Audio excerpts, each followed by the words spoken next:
அதனால அந்த குழந்தைகளுக்கு காலை சிற்றுண்டி என்பது எட்டாக்கனியாக இருந்தது. ஒரு வேளை பட்டினியா கூட போயிட்டு இருந்தாங்க, இல்லைன்னா வீட்டில் இருந்த பழைய சாதத்தை சாப்பிட்டு போயிட்டு இருந்தாங்க.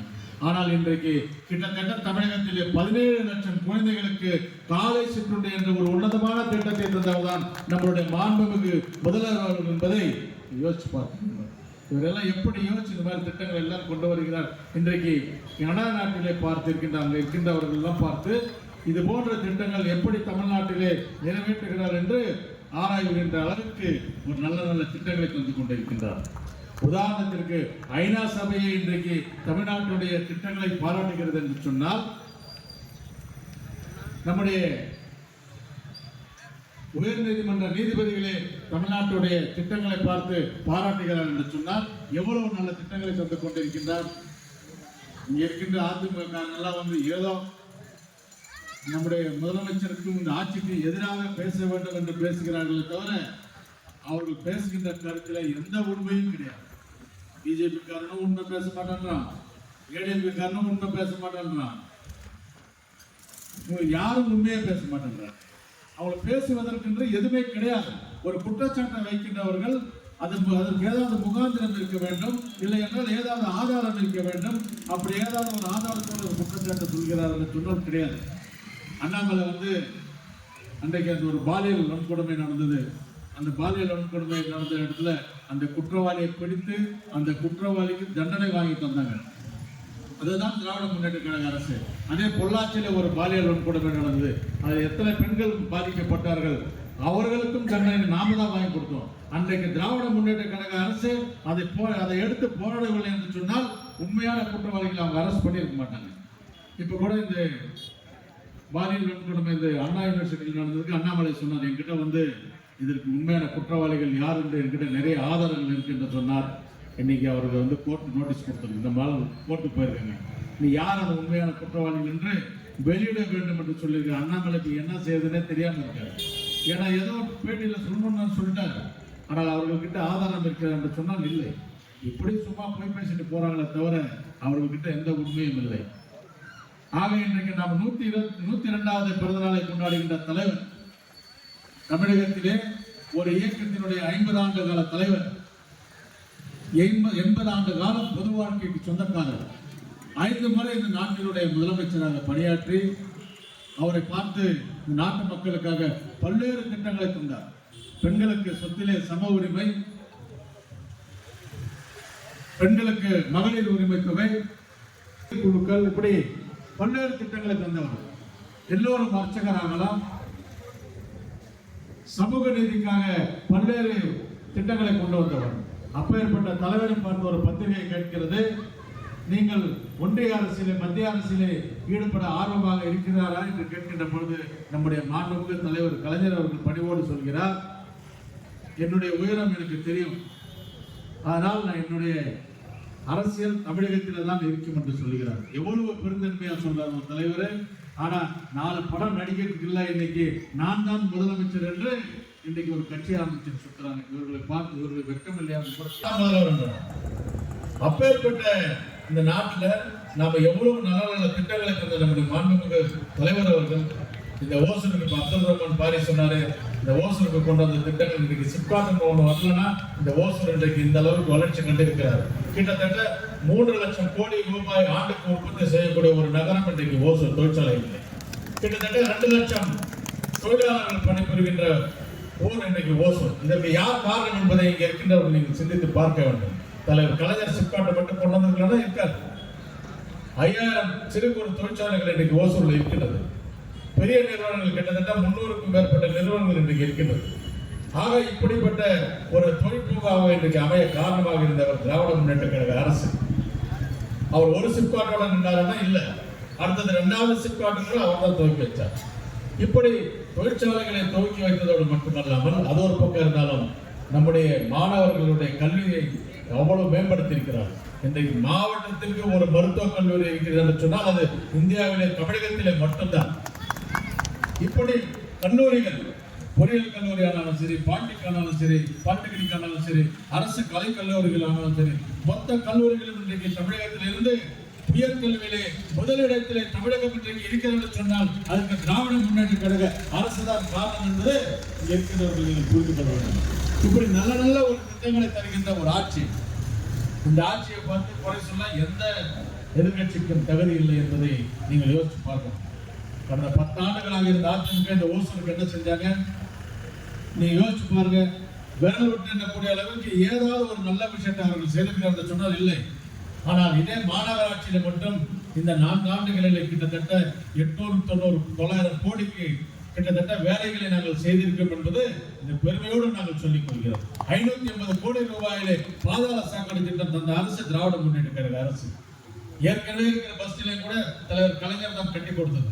இன்றைக்கு நம்முடைய தலைமையார் அவர்கள் 50 கோடி ரூபாயிலே புதிய பேருந்து நிலையத்தை நமக்கு கட்டி தந்து கொண்டிருக்கிறார். நான் எதற்காக சொல்கிறேன் சொன்னால் ஒரு நல்ல கட்டமைப்பை இந்த ஓசூருக்கு ஏற்படுத்தியது திராவிட முன்னேற்ற கழக அரசு தான். என்கின்றவர்களை பார்த்து கேட்கின்றேன். இன்றைக்கு நீங்கள் எல்லாம் எங்கே ஒரு மாவட்டத்திலிருந்து சில பகுதியிலிருந்து இங்க வந்து ஓசூர் குடியேறிருக்க சொன்னால் நீங்க யோசிச்சுக்க, நீங்க எதுக்காக இங்க வந்திருக்கோம்? வேலை வாய்ப்பு கிடைக்கிறது தான் நீங்க வந்திருக்கோம். இங்க வந்தால் இந்த ஓசூரில் நமக்கு ஒரு வேலை வாய்ப்பு கிடைக்கும், நம்முடைய குடும்பம் பிழைக்கும் என்ற ஒரு நம்பிக்கையோடு தான் நீங்க எல்லாரும் வர்றாங்க. அந்த நம்பிக்கை ஏற்படுத்தியது யார்? அதை நீங்க யோசிச்சு பார்க்க வேண்டாமா? ஆக இப்படி ஒரு நல்ல நல்ல திட்டங்களை தருகின்ற அரசு. நம்முடைய ஓசூர் மாநகரத்தில் மட்டும் காலையில சிற்றுண்டி மட்டும் 7000 குழந்தைகள் உணவு அருந்துகிறார்கள். 7000 குழந்தைகளுக்கு காலை சிற்றுண்டி தருகின்ற ஒரு அரசு இன்றைக்கு நம்முடைய அரசு. ஆக நீ எங்க வேணா எடுத்துக்கோங்க, எந்த வார்டில் எடுத்துக்கோங்க, 1 கோடி 2 கோடி ரூபாய்க்கு கிட்டத்தட்ட 2 கோடி 2.5 கோடி ரூபாய்க்கு நாங்கள் இதுவரை பணிகள் செய்திருக்கோம். 10 வருஷமா அவங்க என்ன செஞ்சிருக்காங்க சொல்லுங்க பார்ப்போம். இன்றைக்கு நம்முடைய பஸ் ஸ்டாண்டு கிட்ட பாத்தீங்கன்னா 20 கோடி ரூபாயில வணிக வளாகம், எம்ஜிஆர் மார்க்கெட் 10 கோடி ரூபாயில எம்ஜிஆர் மார்க்கெட் மெயின் மார்க்கெட், இப்படி பல்வேறு பணிகளை நாம் செய்து கொண்டிருக்கின்றோம். நீங்க எங்க வேணா எடுங்க. இன்னைக்கு பாருங்க, ஆரம்ப சுகாதார நிலையங்கள் மருத்துவத்திலே தமிழ்நாடு தான் நம்பர் 1. 100 கோடி ரூபாய் செலவில் தலைமை மருத்துவமனை இன்றைக்கு ராயகோட்டை ரோட்ல கட்டி கொண்டு இருக்கிறவர்களே, இது யாருடைய ஆட்சியில கொண்டு வந்தது? நம்முடைய தலைவர் அண்ணன் தலைமையார் அவர்கள் செய்த சாதனை அல்லவா? இன்னைக்கு இங்க இருக்கின்ற ரிங் ரோடு யாருடைய ஆட்சியில கொண்டு வந்தது? கிட்டத்தட்ட இன்னைக்கு ரிங் ரோடு கொண்டு வந்ததோடு மட்டுமல்லாமல் இன்னைக்கு இருக்கின்ற சாலைகள் மொத்தம் 200 கோடி ரூபாயில விரிவாக்கம் செய்கிறார்களே, இது யாருடைய ஆட்சியில? இந்த ரோடை போட்டு வந்து ரோடை போட்டு கடந்த 10 ஆண்டுகளா ரோடை போட்டதுக்கு அப்புறம் இந்த 10 ஆண்டுகளா எந்த வேலையும் அவங்க செய்யல. நாங்கள் விரிவாக்கம் செஞ்சோம். விரிவாக்கம் செய்ததோடு மட்டுமல்லாமல் அந்த ரோடிலே மக்கள்கள் எல்லாம் நீங்கள் அந்த ரோட்ல பஸ் வேணும்னு சொல்லும்போது நீங்க மினி பஸ் போன வாரம் தான் இன்றைக்கு துவங்கி இருக்கிறோமே, இந்த ரிங் ரோட்ல மினி பஸ் ஓடுது. இதை நான் எதற்காக சொல்கிறேன் என்று சொன்னால், ஒவ்வொன்றும் பார்த்து செய்கின்ற அரசு தான் திராவிட முன்னேற்ற கழக அரசு. நேற்றைக்கு கூட நம்முடைய கழகத்தினுடைய துணை பொதுச் செயலாளர் மாநிலங்களவை உறுப்பினர் திருச்சி சிவா அவர்கள் பேசினார். எவ்வளவு விஷயங்கள் பேசினோம், 1.25 மணி நேரம் பேசினாங்க. நாங்கள் அதெல்லாம் பேசும்போது நினைச்சோம், இனி இந்த மாதிரி பேச்சாளர்கள் நம்மளுக்கு இருக்காங்களா இல்லையா, என்ன அடுத்ததெல்லாம் யார் பேச பாருங்க நினைக்கும் போது என்னுடைய அண்ணன் உதயநிதி ஸ்டாலின் அவர்கள் ஒரு நல்ல வேலை செஞ்சார். இளம் பேச்சாளர்களை தயார் செய்து இன்னைக்கு நம்முடைய சகோதரி பேசினால எவ்வளவு அழகா பேசணும். நம்மளுக்கு பயம் ஆகுது, அடுத்த இந்த மாதிரி பேசிட்டு போச்சுன்னா அடுத்த நம்ம என்னடா பேசிட்டு யோசிக்கின்ற அளவுக்கு பேசுகிறார். அவருடைய பேச்சுல சின்ன ஒரு விஷயத்துல கூட பொய் கிடையாது. நீங்க எல்லாம் யோசிச்சு பாருங்க, சொன்னது மொத்தமும் உண்மை. நம்ம பாரி பேசினது மொத்தமும் உண்மை. நாங்க ஏதோ பைக் அடிச்சிருச்சுன்னு ஏதோ ஒரு நேரத்துல பேசிட்டு போலாம், இருக்கிற ஒரு 10 பொய்களை சொல்லிட்டு போலாம். வருகின்றவர் நல்ல திராவிட முன்னேற்ற கழகத்தை சார்ந்தவர்கள். ஒவ்வொரு விஷயமும் நாங்கள் ஆணித்தரமாக சொல்கின்றோம், உண்மையை மட்டும்தான் சொல்கிறோம், செஞ்சதை மட்டும்தான் சொல்லுகின்ற ஒரு ஆட்சி இன்றைக்கு திராவிட முன்னேற்ற கழக ஆட்சி. 40 தொகுதிகளை நாங்கள் வெற்றி பெறுவோம் என்று எங்களுடைய மாண்புமிகு முதலமைச்சர் அவர்கள் சொன்னார். இங்க இருக்கின்ற நாட்டு மக்களை பார்த்து நாட்டு மக்கள் மீது நம்பிக்கை வைத்த காரணத்தினால், அவர் செய்த திட்டங்கள் மீது நம்பிக்கை இருக்கின்ற காரணத்தினால் 40 தொகுதியில் நாங்கள் ஜெயிக்கிறோம் சொன்னோம். 40 பாராளுமன்ற தொகுதியில் ஜெயித்து இன்றைக்கு மோடியோட அரசுக்கு சிம்மசப்பனமாக இருக்கிறது இந்தியா கூட்டணியுடைய நம்முடைய 40 பாராளுமன்ற உறுப்பினர்கள் தான். அவங்க செய்கின்ற தவறுகளுக்கு எல்லாம் முட்டுக்கட்டையாக இருக்கின்றவர் நாம தான் கேள்வி கேட்கிறோம், நாம தான் எதிர்த்து நிற்கின்றோம். மற்றவங்களாம் கை கட்டி பயந்து நிக்கிறாங்க. நாம ஏன் அவங்க கிட்ட கை கட்டி பயந்து நிக்கல? மடியில கடன் இல்ல, வழியில பழைய இல்ல. நம்ம எந்த தவறும் செய்யல, எந்த ஊழலும் செய்யல. பிஜேபி என்ன செய்யறாங்க தெரியுமா? உதாரணத்துக்கு கர்நாடகா ஜனதாதளோட கூட்டணி வச்சு ஆட்சி அமைச்சாங்க. இன்னைக்கு ஜனதாதள் இருக்கா? இல்ல. மகாராஷ்டிராவில் சிவசேனாவோட கூட்டணி வச்சு ஆட்சி அமைச்சாங்க. இன்னைக்கு சிவசேனாவை வெளியில தள்ளி இன்றைக்கு அவர்கள் ஆட்சி இருக்க சிவசேனாவை ரெண்டா பிளந்துட்டாங்க கட்சியை. நிதிஷ்குமார் பீகார்ல நிதிஷ்குமார் கட்சி தான் பெரிய கட்சி. அந்த கட்சியோட கூட்டணி வைத்து ஆட்சியில் அமர்ந்திருக்கிறார்கள். இன்னைக்கு பார்த்தோம்னா அதிக சட்டமன்ற உறுப்பினர் அவங்க கிட்ட தான் இருக்கு. அடுத்த தேர்தலில் அவங்க தான் வந்து அந்த கூட்டணிக்கு தலைமை வகிக்க போறாங்க. அதே மாதிரி இன்னைக்கு ஆந்திராவிலே சந்திரபாபு நாயுடு கைகோர்த்திருக்கிறார்கள். சந்திரபாபு நாயுடு கதை இந்த தேர்தலோட முடிஞ்சது. அதையெல்லாம் தாண்டி இந்த தமிழ்நாட்டில் அவங்க இதுவரைக்கும் நம்ம காலடி வைக்காம இருந்தோம். இன்றைக்கு அதிமுகவினோட கூட்டணி சேர்ந்திருக்கோம். அதிமுக என்ற ஒரு கட்சியே வருங்காலங்களில் இருக்காது என்ற நான் ஒரு உறுதியோடு சொல்கிறேன். நீங்க எழுதி வச்சுக்கோங்க, அந்த மாதிரி ஒரு கட்சி இருக்க அதை கரையா கஷ்டப்பட்டு புத்து கட்டினா அதில் வந்து பாம்பு பூந்துக்கிற மாதிரி இருக்கு. ஒரு கட்சியை ஆரம்பிச்சிருச்சா அதில் மெதுவாக வந்து அந்த கட்சிக்குள்ளே பூந்து அந்த கட்சியை க்ளோஸ் பண்ணி அவர்கள் அந்த கட்சியை எடுத்துக்கிறாங்க. இதுதான் இவர்களுடைய கொள்கை. பிஜேபி இன்றைக்கு மற்ற மாநிலங்கள் எல்லாம் எப்படி ஆட்சிக்கு வந்திருக்கிறது என்று சொன்னால், நேரடியாக மக்களை சந்தித்து நேரடியாக மக்களிடம் நம்பிக்கை பெற்று மக்களிடம் வாக்குகளை பெற்று வரல. யாரோ ஒருத்தரோட கூட்டணி வச்சுட்டு ஆட்சிக்கு வருகிறவர்கள் தான் பிஜேபி. ஆக இன்றைக்கு பிஜேபி ஆனாலும் சரி, அதிமுக ஆனாலும் சரி, அவருடைய பாட்டு அந்த தமிழ்நாட்டில் படிக்காது. 2026 200 தொகுதிகளை வென்று காட்டுவோம் என்று நம்முடைய மாண்புமிகு முதலமைச்சர் அவர்கள் சொல்லியிருக்கிறார்.